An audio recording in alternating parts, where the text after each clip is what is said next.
And welcome back, my fellow lost souls, to Let's Play Silent Hill 3. Last time, we made it to the Lakeside Amusement Park, came across Douglas, who ran into a bit of trouble and had his leg broken for his efforts, and now we're just heading further into the amusement park, and hopefully we'll make it to that church that Vincent told us about. Now, before we go on, I do just want to take a moment to look at Dad's notebook here. We got this in our inventory, after Harry had died, or rather after we discovered his body and we defeated the missionary, but I just never took a moment to look at this, so let's just read this and see what it says. I hope this will never come to any use. Maybe it's better if you never know. More than anything else, I fear the possibility of your going away, far from me. But sometimes we have to tell the truth. That's why I'm writing this, before I'm lost in death and oblivion. What happened back then? That has something to do with who you are. It all started 24 years ago. Coming back from a vacation, my wife and I found a baby on the side of the highway. Since we were childless, we thanked God for letting us meet this child, this girl. We took her home. 3 years later, my wife died, and another 4 years later, 17 years ago, I came to Silent Hill.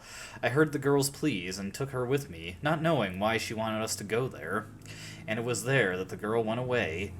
Not that she actually went anywhere, nor did she die. Returned to her original self. That's what Dahlia Gillespie said. Original self. That was the young woman burned by her mother as a sacrifice to God, Alessa Gillespie. Half her soul escaped in those flames and went on to live in a baby, in that girl of mine, of ours. 7 years passed before that half-a-girl returned to Silent Hill and made Alessa whole again. Newly strengthened, she vowed to kill God. God, a fetus nestled into the sacrificial girl's womb, was summoned with the usual rites. This was Alessa's wish, no matter what the outcome, even if her own existence were at stake. But that wish was not granted. My interruption meant she prayed instead for the girl's return. I alone couldn't bring her back. Dahlia did it. I only helped at the birthing ceremony to bring God out of Alessa. The newly born God wailed once and was dead. All from that girl's, and probably Alessa's, conscious resistance. That's not the end. After God had vanished in a glow of light, Alessa reappeared and gave me a baby. She looked a lot like that girl so long ago.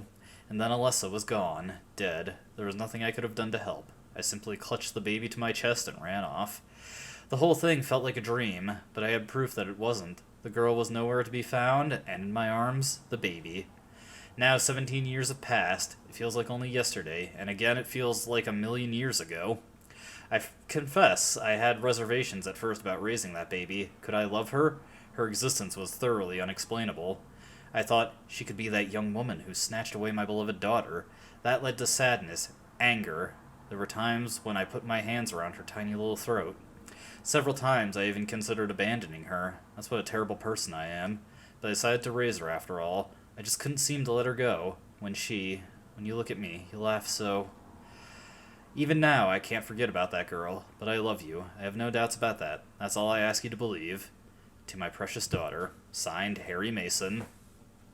So yeah, a little bit of clarification on the ending of the first game. Not that it was a particularly complicated ending, but a bit of a postscript for us. With that taken care of, the main reason we had to go in there was to grab the doll's head. Got a small inventory puzzle coming up. Oh gee, I wonder what we do here. Got two mannequins with some places to put things. Well, just in case you're completely stumped, there are photos on the ground. What's this? So, we get to see the shadow, and, of course, if you look closely, you can see in the photos that something is out of place there. So, let's give this woman right here an apple, or a head, I suppose. And then a red shoe over here for the Cinderella knockoff. And with those placed, we open up this door over here. Attempt to go through here before placing those items, and you will get a whole lot of nothing. Just go back and place them. Not exactly the biggest brain buster we've gotten. There is one more hard riddle puzzle that we have to solve coming up. Now, heading into this area, there is a very, very easy to miss document. Now, hopefully I'll be able to grab it, because we're kind of approached from all sides by various things in this area. You can already hear the split head growling. We'll just run past... Oh no, pendulum, right in the wrong place. Come on, let me read this notebook right here. Okay, so, reading this... Dahlia is the one who said it. Said that girl was a demon, that she took my daughter for a sacrifice. But it's not totally believable. I mean, appearances can be deceiving. When I saw that photo in the hospital basement, I thought, that girl looks like Cheryl. Is that why I feel this way? Something's not normal, anyway. Nothing good will come of this, but I just can't think of her as a demon. Is it my imagination, or do I actually feel sorry for her? Why do I feel like she's looking for someone to help? Cheryl's what's important to me. Everything else can wait until I've gotten her back. There's a date and a signature at the end. It's dated some 17 years earlier and signed by Harry. Dad? But yes, this is in fact the notepad that Harry used at the, or you could use to save your progress at the Lakeside Amusement Park. I wonder if there was I thought I saw an item next to that notepad also, but it's not important. We pretty much have all the items we need to finish off the game here, so let me just grab this first aid kit here.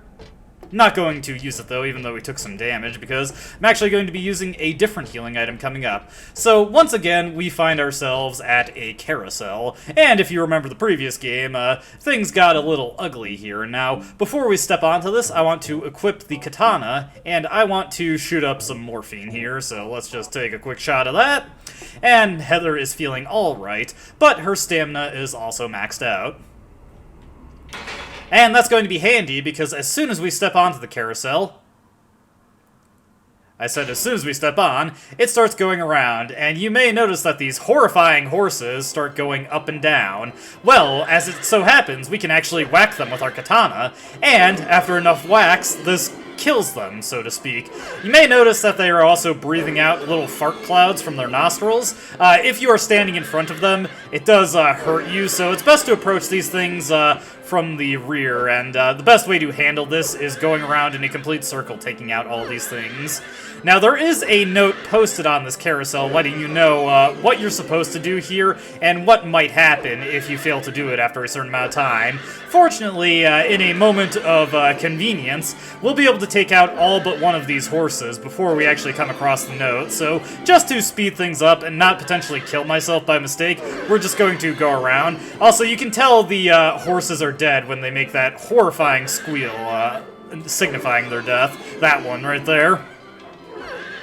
But there are 12 horses we have to get all together.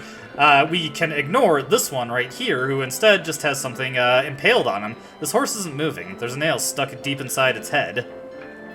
Oh, read the note.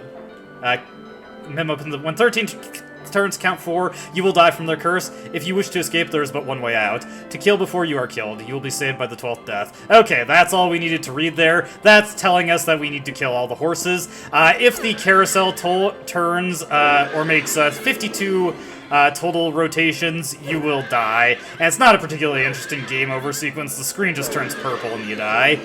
But with that, all the horses are dead. So what we want to do is we want to equip the shotgun now. How many shells do we got to work with? We got 26. That should be enough. Just barely enough, as a matter of fact. I think if this fight that we're about to get into goes perfectly, you will use 24 altogether.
Boss time! This dark and edgy looking Heather is known as the Memory of Alessa. So, for this fight, what you want to do is you want to wait for her to come at you and swipe the knife, and just block it instead, and then immediately shotgun blast her. When you do that, she will start to run a little bit. Come on. Yeah, just block it right there, no problem. Sometimes she will elect to run like that. That was a waste of a shot, so that's a bit unfortunate. Sometimes she will attempt to go for another swipe. As the fight goes on, she'll become a little bit more aggressive. She seems to be aware that the knife is an absolutely terrible weapon, isn't taking any chances with it. We can also pump a shot into her back as she retreats sometimes. Alright, let's wait for her to come. Block. As you can see, sometimes when you block, you'll actually step back enough that it stops her from swiping. Uh-oh. Now she's packing heat. She's got a pistol. But this phase is even easier. In fact, when you hear that distinct whipping sound, just immediately fire a shot, and you will cancel her attempt to pistol whip you. When you're standing in her face like that, she'll just keep trying to pistol whip you.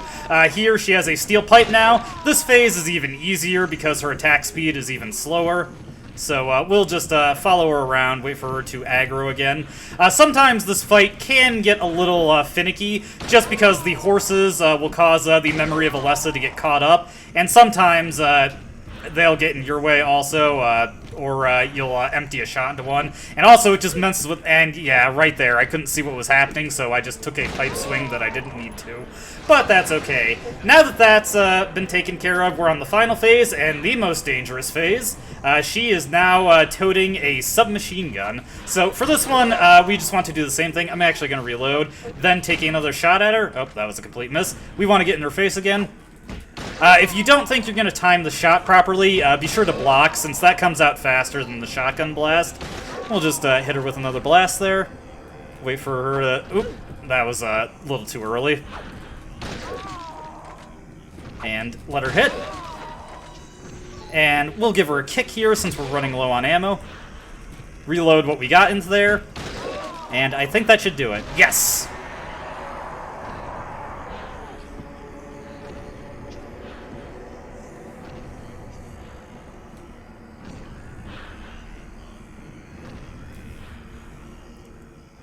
Alright, that was not the cleanest I've ever had that fight go, but, you know, it was what it was. Used considerably less ammo than I was expecting to, so that's something to say the least. Upon defeating the memory of Alessa, she leaves a little message for us. It would be better for myself to die. After all, it's nothing to be afraid of. That child, that demon, when I think of the endless pain it will bring when it is birthed, I decide that instead of the suffering and cruelty I endured in that sick room, that I would like to bestow a more gentle and peaceful death on myself. Why do I resist? I never thought of myself as such a fool. Alessa. I guess it's kind of strange for me to call you that, since you are me. But you know what? You and I don't think alike after all. And it's not that I don't remember that sick room either. Looks like Heather's experiences with living with Harry have given her a considerably different outlook on life compared to Alessa, which, knowing what Alessa went through in her childhood, I can understand that happening. Anyways, in this hallway of squelchiness, we find a door leading into the darkness. Once again. Now, along the pathway here, there are a bunch of notes to read. Stained by the evils of this world, we hold our sorrows within us. Only you can heal us these wounds. Each morning, afternoon, evening, and night, we call out your name and pray for the day of the miraculous descent. Looks like some religious scripture here. I give to you, undeservedly, my body and my eternal soul. Whatever darkness may befall me, I will endure you beside me. And what's this one say? As proof of your miraculous power, guide our obedient and willing souls to the road of paradise, O Lord. We will not give in to the power of temptation as long as we have you in our hearts.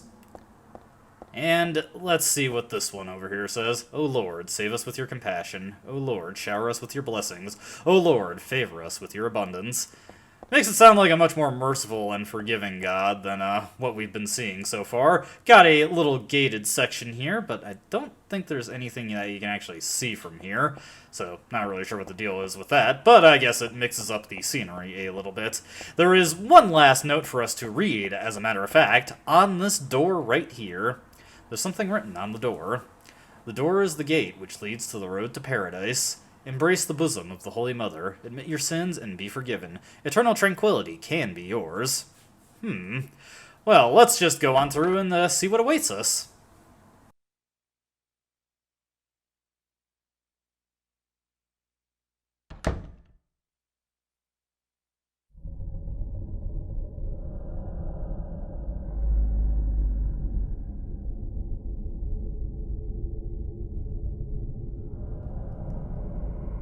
did you get here? It was Vincent, wasn't it? He led you here. When will he cease his meddling? But it's just as well. Luring you here also serves my purposes. Checkmate. Not yet. The time is not yet at hand. The time when all will be forgiven their sins. When the paradise we have long dreamed for will arrive. After the judgment and atonement, an eternity of bliss.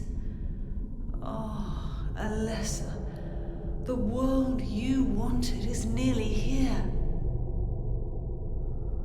That's not what I want. Not you. Alessa, your true self.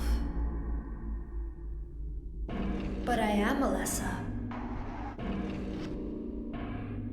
My little Claudia, my dear sweet sister. Alessa, is it you? Oh, how I've missed you.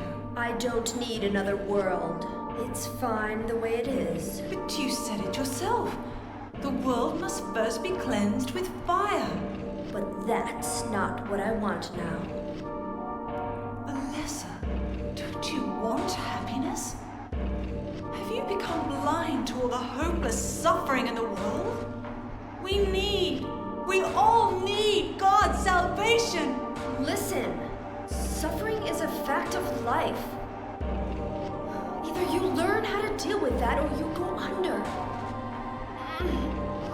You can stay in your own little dream world, but you can't keep hurting other people. Besides, I'll never forgive you for hurting my father. I wish only for the salvation of mankind. But for that to happen, the world must first be remade. And for that, we need God. You self-righteous witch! No one asked you to help! What is growing within you? You despise me, don't you? You're damned right I do! That's good.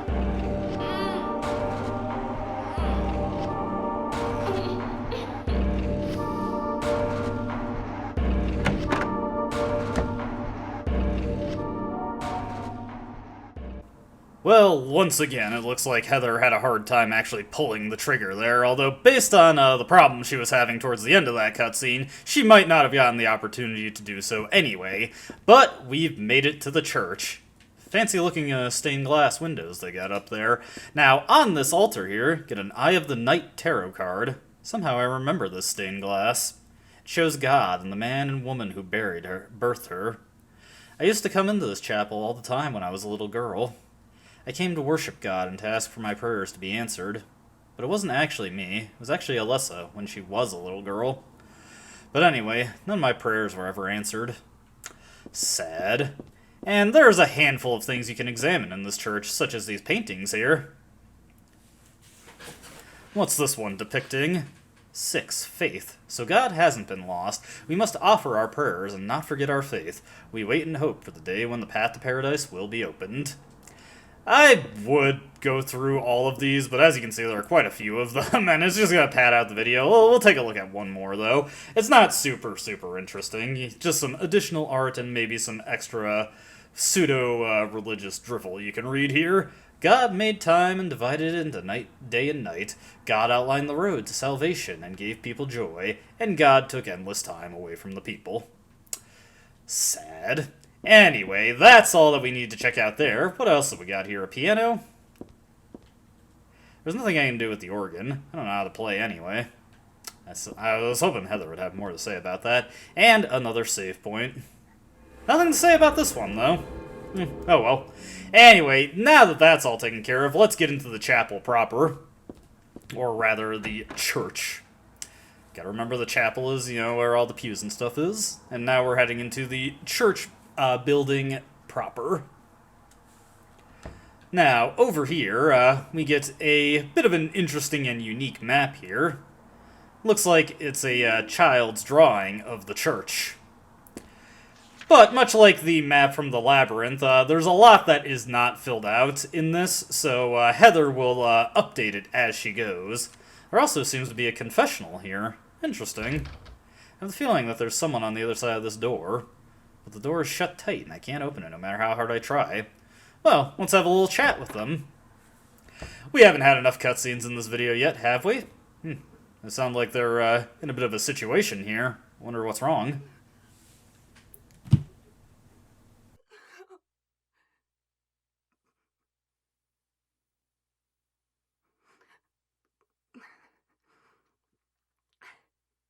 Dear God, please forgive me. I know I'll be put to death for the sins I've committed. And I'll go to my death gladly, and with a peaceful heart. But please, grant me just a small piece of your everlasting mercy. Let me see my child once within your golden gates. Deliver me not to hell, but to purgatory. Allow me to atone for my sins there.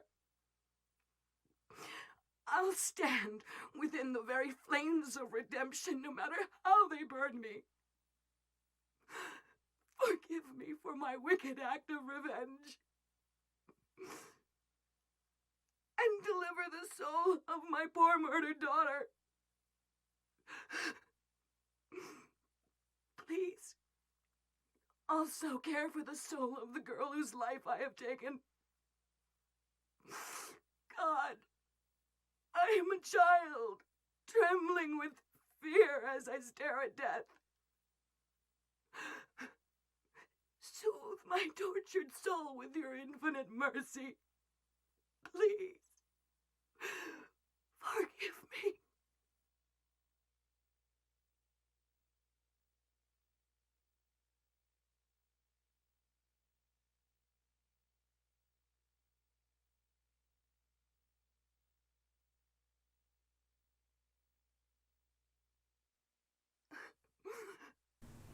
It's at this moment that we're given a choice. We could forgive the woman for what she has done, which it sounds like she killed someone in a fit of rage over grief. Or we could not say anything. Now, on your first playthrough, this choice does not affect anything. It only affects something in an extra new game, and we'll check out what it affects in a future video. For right now, we're just going to not say anything. And we're going to get out of here. We'll leave that lady to her business over there. Anyway, heading deeper into the reaches of the church, got a very securely locked door here. Presumably we're going to need a key to get through that lock. And heading into here,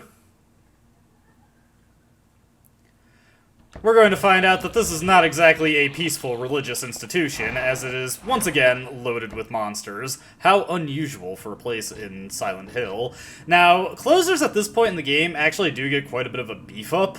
Earlier in the game, they'd only take about 13 bullets to kill. At this point in the game, they can take upward of 18 handgun bullets to kill, and they are put into some pretty tightly packed areas, so they can be very dangerous to engage at this point, so good idea to just avoid them, or if you're going for a 10-star run, to use your best hardware on them, because it's not a good idea to mess around with them. Anyways, we haven't seen these guys in a while. We got a couple insane cancers in the hallway. The door right next to this one naturally has something in it, so we just want to quickly scoot by this guy and get into this room and grab the goodies therein. Okay, so, looks like we got a pack of handgun bullets here. Could always use more of these. And what do we got here? A cassette tape. And looks like someone left a little document on the table. There are a bunch of papers in this file. I have the feeling that it's a handwritten copy of some book. Represents the deity known as the Halo of the Sun, and heraldry symbolizes a religious group. The two outer circles are charity and resurrection. The three inner circles are present, past, and future. Usually drawn in red, occasionally drawn in black or other colors, but blue reverses the meaning into a curse on God and is therefore forbidden.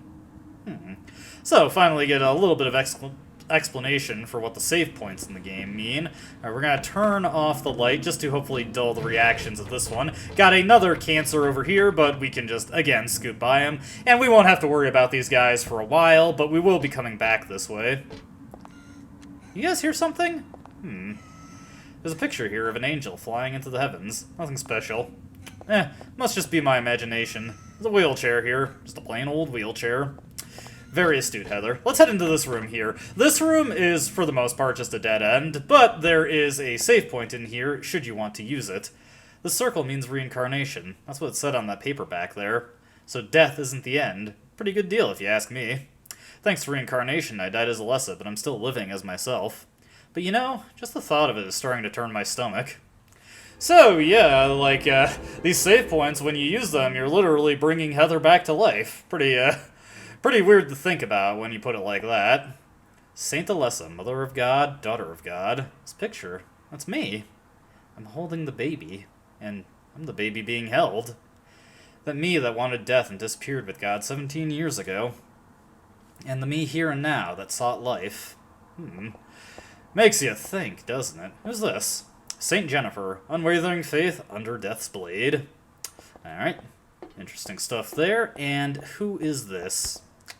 Bonked. Haven't had too many of these this Let's Play. Saint Nicholas. Santa Claus? Miraculous Hands, Doctor of God. Okay. Is it Santa Claus or Satan Claus? Jeez. Makes you think, doesn't it? Anyways, what we actually need to do is that if you examine the floor over here, you'll notice that there are some bloody footprints heading towards the painting. I believe if you enter and exit that room over there enough times, eventually what you're supposed to do here will just happen automatically, but you have to wait for the bloody footprints to disappear behind the painting, and once they have done so, there's a picture here of an angel flying to the heavens, nothing special. I get the feeling there's something behind this picture, though. That girl's cries and footsteps disappeared beyond it, after all.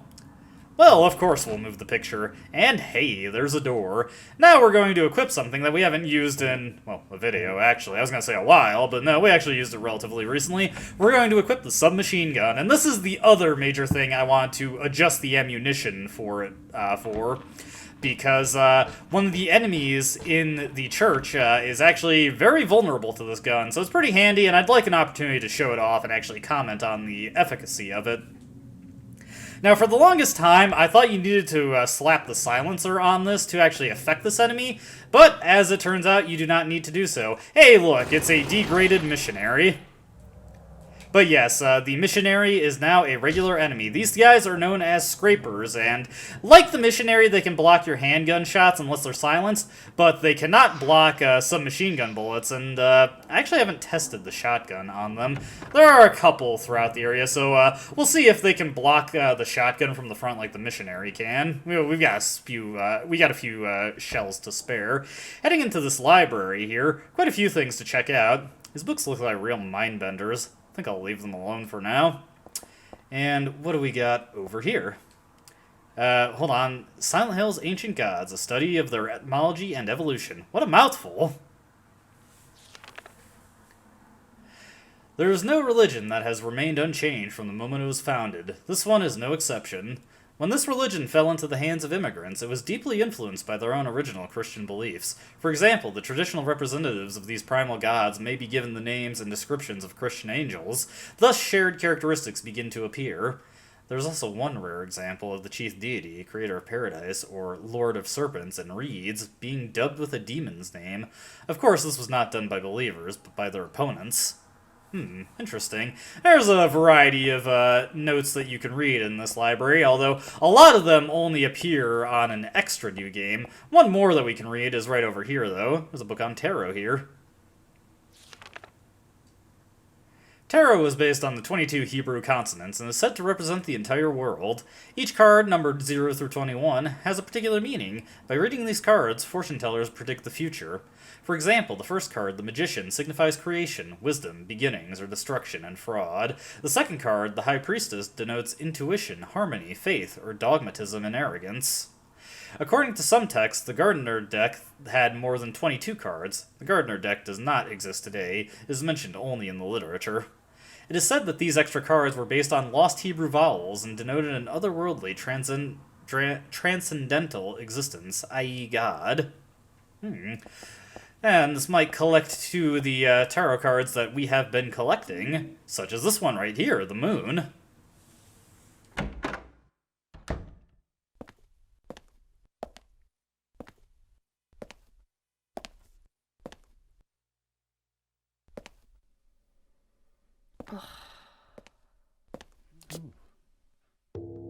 Hiya, Heather. You show up everywhere, don't you? You make me sound like some kind of unwanted pest. Well, who are you anyway? Haven't you realized that yet? Yeah, you're on Claudia's side. I told you not to put me in the same category as that mad woman. Well, you're pretty loony yourself. It's true. We believe in the same God. But I'm quite sane. So why did you help me out then? Was that also part of trying to resurrect God? It's not uncommon for people to worship the same God and still disagree. God? Are you sure you don't mean devil? Whichever you like. The point is that now I really am on your side. I don't want God to be born. Wouldn't be convenient. Much too unpredictable. So you've been using me to stop Claudia, is that it? Do your own dirty work. My dirty work? I think we both had our own interests in mind. You hate her too, don't you? You're the only one who can get it done. I don't have powers like you two. Besides, I always hated getting all hot, sweaty. Oh, really? I'm just looking out for myself. Everyone does it. Don't stand there looking so smug. You're the worst person in this room. You come here and enjoy spilling their blood. And listening to them cry out. You feel excited when you step on them and snuff out their lives. Are you talking about the monsters? Monsters? They look like monsters to you? Oh no. Don't worry. It's just a joke.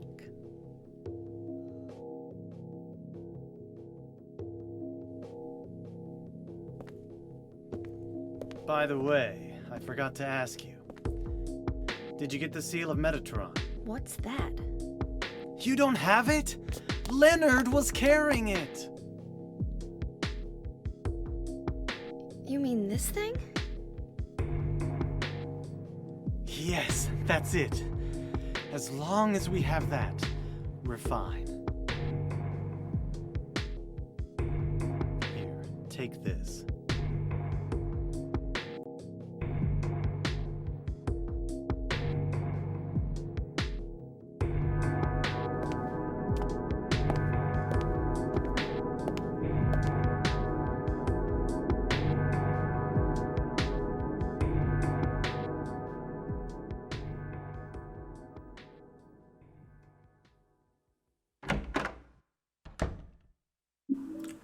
And with that cutscene concluded, we get a book on Otherworld laws. Vincent's little remark there, indicating that perhaps the monsters are not quite what they seem, is one of the more well-known lines from the game, and kind of recontextualizes the entire series up to this point. How exactly do we know that what we're seeing through the eyes of our protagonist is what exactly is happening? And there's a lot of different ways to interpret that. Certainly, the way Leonard appeared in this game does make things lighting's a little questionable. Can we turn off the lights in here? No. The light switch stands out for some reason. Anyway, leaving the library behind, let's take a quick look at that book that Vincent pawned off on us. Big old book I got from Vincent in the archives. Getting a lot of reading in this video. This magic square with strong protective and dispelling properties is called Viren Seven Crest, or the Seal of Metatron. It will bring results regardless of whether the target is good or evil. Its strength, therefore, places a very high burden on the caster. As it is also difficult to control, it is not usually used. This is why it bears the name of Metatron, after the angel Metatron, or Metraton, also known as the Agent of God. Interesting. Well, we'll not put too much thought into that. We're just going to get to one of the next major areas in here, where there fortunately will also be a save point, and I think we're about to wrap this video up.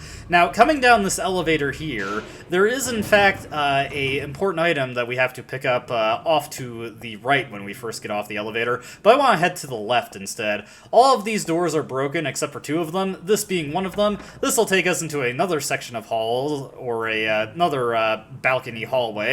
This one is very annoying. There are pendulums flying around here, and if they just so happen to fly onto the walkways, you're liable to take a ton of damage that you're not really able to do anything about. Also, that was a huge waste of ammo there. Whatever, that guy's dead. Yeah, those guys just, like, flop over dead after you pump them with like 12 submachine gun bullets. I didn't want to try out the shotgun there just because there was a high chance that the pendulums would fly onto the platform and make it an absolute headache to deal with. With that scraper taken out and us coming into this hallway, we're going to be stepping into another very familiar room. Hey, I think I've seen this place before. This is, in fact, Alessa's bedroom and the final room of Silent Hill 1 before you entered the final boss. And as you can probably imagine, it's a similar situation here. Nice butterfly collection going up here. Now, despite this being the penultimate room to before you get to the final boss, we can't actually go to the final boss yet because we have a door puzzle that requires all the tarot cards to be found in the church first. So, we will actually have to come back here later, but we also need to grab the brass key here. Conveniently, there is also a save point. No, it wasn't me. Alessa wrote this a long time ago. That chapel altar.